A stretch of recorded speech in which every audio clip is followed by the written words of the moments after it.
ఓం శ్రీ గణేశాయ నమః. శ్రీ గణేశ పురాణం 13వ అధ్యాయం. గజానన దర్శనం 1.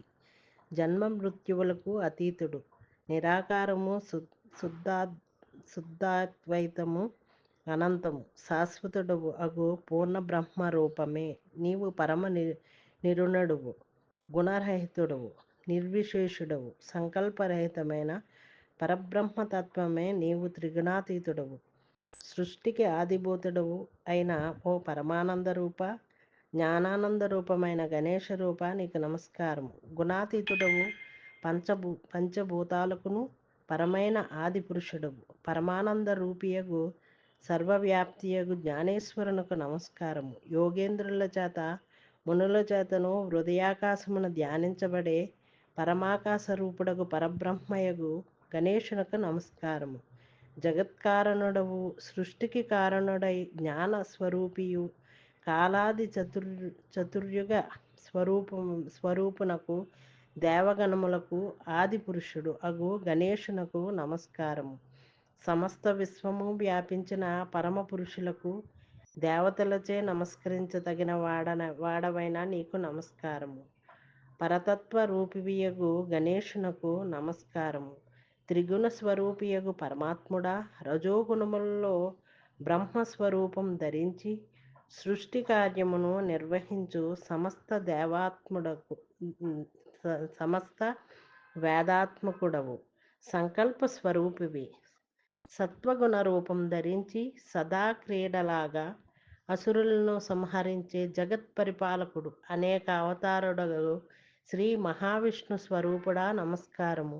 తమోగుణ ప్రధానుడు, యోగి రూపివైన త్రినేత్రుడవగు ఓ రుద్రరూపి, నీకు నమస్కారము. త్రిగుణములకు అతీతమైన పరమాకాశ రూపియగు తారక పరబ్రహ్మమగు ఓ సచ్చిదానంద జ్ఞానస్వరూపుడా, మా హృదయాగత అజ్ఞానపు చీకట్లను పారద్రోలు సమస్త దేవస్వరూపుడా, ఓ నిర్వీకారుడా, పరబ్రహ్మరూప నమస్కారము. సమస్త సృష్టికిని పుష్టినిచ్చే అమృత వర్షముతో ఔషధులను పెంచి పోషించే సోమాత్మ కూడా నీకు నమస్కారము. సంవత్సర స్వరూపమగు కాలచక్రమునకు ఇరుసుగా ఉండి యుగాది మాస పర్యంతము కాలచక్రమును తిప్పే సూర్యనారాయణ స్వరూపుడా నమస్కారము. ప్రకాశ స్వరూపియు, జ్యోతి స్వరూపియు, గ్రహతారక నక్షత్ర రూపియునైన ఓ దేవా నమస్కారము. సదా విశ్వరూపి అనేక శక్తి స్వరూపాలు ధరించి సృష్టిగా ఏర్పడి జగద్రూపియగు పరమాత్ముడా నమస్కారము. తాను సృష్టించిన జగత్తుకు అతీతుడైయుండిన ప్రణవ స్వరూపము, పంచభూతములకు అతీతమైన మహాతత్వరూపి, సమస్త దిక్కులు, దేవతలు, కాలము, కర్మము మొదలైన జగత్తునకు కారణభూతుడా నమస్కారము.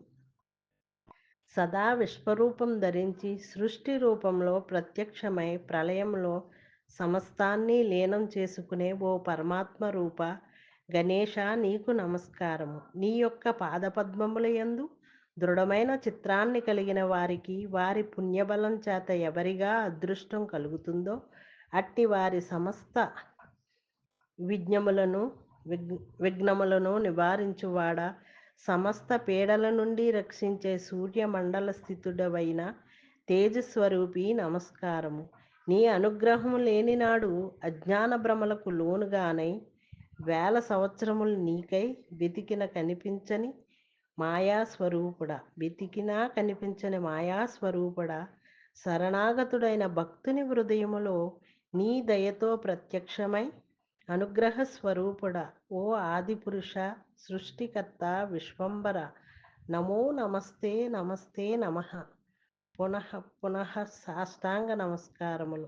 నీకు ఇవే మా స్తోత్ర రూపమగు పూజకు గ్రహించి మమ్మల్ని అనుగ్రహించు అంటూ సమస్త దేవతాగణములతో కూడి బ్రహ్మ విష్ణు మహేశ్వరులు అట్లు సాక్షాత్కరించిన పరమసుందరమైన ఆ గణేశుని రూపాన్ని ప్రార్థించారు. ఆ వృత్తాంతాన్ని బ్రహ్మ ఇలా వివరించాడు. ఓ వ్యాసమునీంద్ర, గజాననుడు పై స్థుతికి సంతుష్టుడై కృపావీక్షణాలతో వారిని చూస్తూ ఇలా అన్నాడు. ఓ త్రిమూర్తులారా, మీకు వచ్చిన కష్టం ఎలాంటిది? మీరు ఇక్కడికి రావడానికి గల కారణం ఏమిటి? ఏమి కారణమైనప్పటికీని మీరు చేసిన ఈ స్థుతికి ఎంతో సంతోషించినాను. మీరు కావలసిన వరాలను కోరుకోండి. మీ చేత చేయబడిన ఈ భక్తిపూర్వకమైన స్థుతి స్తోత్రాలలోకెల్లా తలమానికమై లోకంలో అంతులేని ఖ్యాతి వహించగలరు. ప్రాతకాలమున లేచి త్రిసంధ్యలలోనూ ఎవరైతే దీన్ని శ్రద్ధాలురై పఠిస్తారో వారి ఇహలోక సౌఖ్యాలను సర్వాభీష్టములను పొందుతారు. అంత్యకాలములో పరబ్రహ్మ స్వరూపములు అవుతారు అన్న గజానన వాక్యములు విని త్రిమూర్తులు సంతుష్టాంతరంగులై ఇలా ప్రార్థించారు. ఓ దేవా దేవా, నీవు మా స్తోత్రమునకు సంతుష్టుడవైతే మాకు నీ చరణాల ఎడ విస్మృతి లేని అనన్య భక్తిని ప్రసాదించు. అంతేగాక మేము చేయవలసిన కర్తవ్యాన్ని ఆజ్ఞాపించు. ఇది మా కోరిక. త్రిమూర్తుల మాటలను విన్న గణేశుడు ప్రసన్నుడై, ఓ త్రిమూర్తులారా, మీ కోరిక ప్రకారమే నా యందు మీకు దృఢభక్తిని ప్రసాదిస్తున్నాను. శ్రీ గణేశ పురాణం 13వ అధ్యాయం గజానన దర్శనం 2వ భాగం. మహత్తరమైన విఘ్నాలన్నింటినీ మీరు దాటగలరు. మీకు ఘనమైన కీర్తి కలిగేందుకు మీకు వేరు బాధ్యతలను అప్పగిస్తాను అంటూ వారికి ఇలా వరాలను అనుగ్రహించి, రజోగుణ సముద్భవుడైన బ్రహ్మకు సృష్టి బాధ్యతను, సత్యగుణాశ్రయుడైన విష్ణువును పాలకుడగాను, తమోగుణంలో ఉన్నతుడైన రుద్రుణ్ణి సర్వసంహారకుడిగాను నియమించాడు. ఓ వ్యాసమునీంద్ర, నాకు సకల లోకాలను సృష్టి చేయగల శక్తి సామర్థ్యాలను, వేదశాస్త్ర పురాణాది సకల విద్యలను ఆధారంతో ఆ గణేశుడే నేర్పాడు. అలాగే విష్ణువుకు యోగం వలన స్వేచ్ఛ రూపములను దాల్చగలగటం, రుద్రునికి ఏకాక్షర షడక్షర గణపతి మంత్రాలను, సర్వాగమాలను సంహార శక్తిని ప్రసాదించాడు. అప్పుడు నేను దీన మనస్కుడనై త్రిలోకాధిపతి జగత్తుకే గురుత్వం వహించినవాడు వరప్రదాత అయిన ఆ గజాననుని ఎదుటే దోసిలి యోగి నాకు సృష్టి చేయగల శక్తితో పాటు సామర్థ్యాన్ని, ఏ రూపాలను ఎక్కడెక్కడ ఎలా సృష్టించాలో నిర్ణయించుకోగల వివేకాన్ని, విచక్షణను ప్రసాదించమని అర్థించాను. అప్పుడు వ్యాకుల చిత్తంతో మదన పడుతున్న నాకు దివ్య దృష్టిని అనుగ్రహించి గజాననుడు నన్ను తన ఉచ్ఛ్వాస ద్వారా ఉదరంలోకి లాక్కున్నాడు. అక్కడ సీతాఫలంలోని గింజల్లాగా ఉన్న అనేక కోట్ల బ్రహ్మాండ గోళాలను దర్శించాను. ఒక గోళాన్ని భేదించగా అందులోనూ త్రిమూర్తిత్రయం బ్రహ్మ, విష్ణు, మహేశ్వరులు విడిగా కనిపించారు. అలాగే సూర్య చంద్రాదులు, పంచభూతాలు, సముద్రాలు, కిన్నెర కింపురుష గణాలు, ఋషులు, పుణ్యజనులు, చతుర్విధ జీవరాశులు, పృథ్వీ మొదలుగా గల 7 పాతాళాలను, ఇలా మరో బ్రహ్మాండాన్ని కళ్ళు తిరిగేలా చూశాను. వాటి ఆది అంతము తెలుసుకోవడం నాకు వీలు కాలేదు. దిక్కు తెలియని స్థితిలో వరదుడైన గజాననుణ్ణి దారి చూపమని ప్రార్థించాను. ఓ దేవా, నీ కుక్షిలో బ్రహ్మాండ కోట్లు ఎన్నింటినో కనుగొన్నాను.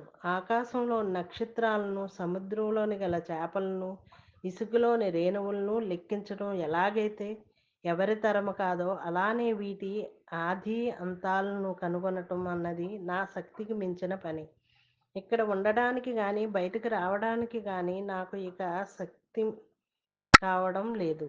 కనుక దిక్కుతోచని స్థితిలో నీ దివ్య చరణార విందాలపై శరణాగతుడినై శిరము నాంచుతున్నాను. నాపై దయతలుచు అంటూ ప్రార్థించిన నా ప్రార్థన విని దయతో నన్ను తన ముక్కు యొక్క రంధ్రములోంచి బయటకు విసిరివేశాడు.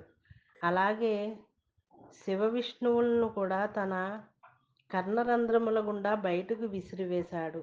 ఆ హరిహర ఆ హరిహారులిద్దరూ బయటికి విలువడి అలా సుఖంగా గణేశుడి శరీరంపైనే నిద్రించినారు అంటూ బ్రహ్మ వ్యాస మునీంద్రుడికి గణేశుని దివ్య విజృంభణను వివరించాడు. ఇది శ్రీ గణేష పురాణం ఉపాసనా ఖండంలోని బ్రహ్మస్తుతి వర్ణనం అనే 13వ అధ్యాయం సంపూర్ణం. జై గణేష్ మహారాజ్కి జై.